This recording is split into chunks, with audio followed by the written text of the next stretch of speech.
Durante uma aula de biologia, a professora apresentou aos alunos uma árvore filogenética, também conhecida como cladograma, explicando como esse tipo de representação ajuda a entender as relações evolutivas entre diferentes espécies. Ao discutir a importância dos cladogramas, ela destacou que identificar os tipos de agrupamentos de organismos em árvores filogenéticas também é fundamental para compreender a origem e a evolução dos seres vivos. Ao final da aula, foi mostrado o cladograma a seguir e proposto que a turma apontasse e debatesse sobre possíveis relações filogenéticas ali presentes.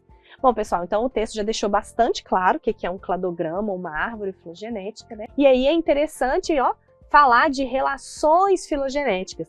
Olhando um cladograma, a gente consegue observar quais espécies, né, que são números que estão representando espécies, então 1, 2, 3 até o 8, estão mais próximas entre si. Então a gente pode fazer inferências, a gente pode observar quais espécies são mais relacionadas às outras. E é isso que essa professora pediu aí para os seus alunos. E aí o estudante que realizou corretamente a atividade poderá identificar o táxon. Então, táxon, né? Cada grupinho desses aqui vai ser um táxon. Aí na letra A ele fala assim, ele vai identificar o táxon 1 sendo ancestral comum de 4, 5, 6, 7, 8. Então vamos lá, gente. O grupo 1, para ser ancestral, né?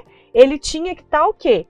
Abaixo de todo mundo. Então, se o 1 fosse ancestral, 1 estaria aqui, e aí todo mundo estaria acima dele. Então, esse ponto aqui, por exemplo, é o ancestral comum de todos esses 8 grupos. Então, esse não pode ser a resposta, porque o 1, né, não está nem... Olha lá, ele não é um que a gente chama de nó, né? Então, isso aqui mostra um nó. Quando você tem essa subdivisão, você está mostrando que aqui tem uma característica, todo mundo para cá tem uma característica e todo mundo para cá tem outra. Mas aqui embaixo há um ancestral em que é comum a todos. Então, todos que vêm daqui para cima tem essa característica comum. E aí, chega aqui num nó, você subdivide. Então, o 1, para ser ancestral comum, ele tinha que estar aqui, ok?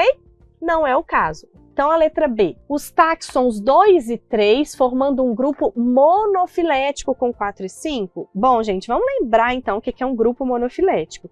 Ele é aquele que inclui um ancestral comum e todos os seus descendentes. Então, para que 2, 3, 4 e 5 formassem um grupo monofilético, né, que ele está falando do 2 e 3, com 4 e 5, a gente teria que todos eles compartilhassem um ancestral comum exclusivo, sem deixar nenhum descendente de fora. Então, por exemplo, aqui, se você considerar todo mundo aqui, é um grupo monofilético. Desse lado aqui também, todo mundo aqui. Você tem o ancestral e você tem o grupo. Não é o caso do 2 e 3, que estão aqui, formando um grupo monofilético com 4 e 5, ok? Está deixando de fora aqui, né, uma série de outros grupos que são semelhantes. Então, a letra B também não pode ser a nossa resposta. Vamos ver a letra C. 4 e 5 formando um grupo parafilético com 6, 7 e 8. Então, agora lembrar o que é o parafilético. Então, o parafilético, ele inclui um ancestral comum e alguns, mas não todos os descendentes desse ancestral. Então, o 4 e o 5, eles formam um grupo monofilético com 6, 7 e 8. Eu até na questão anterior eu já tinha mostrado, né? Então, aqui você tem um ancestral comum e aí todo mundo está dentro de um mesmo grupo. Isso é o monofilético e não parafilético, ok? Então, também não pode ser nossa resposta. Letra D. 7 e 8 compartilhando um ancestral comum imediato. Então, o que são, né, dois táxons que compartilham um ancestral comum imediato?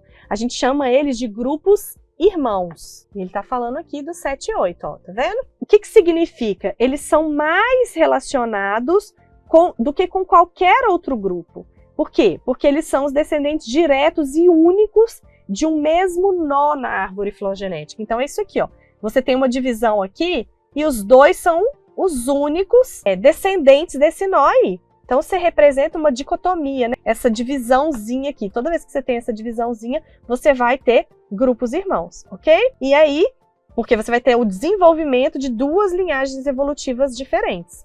Então, toda vez que você tiver dois grupinhos assim, igual a gente tem aqui, nós temos dois grupos irmãos. Por quê?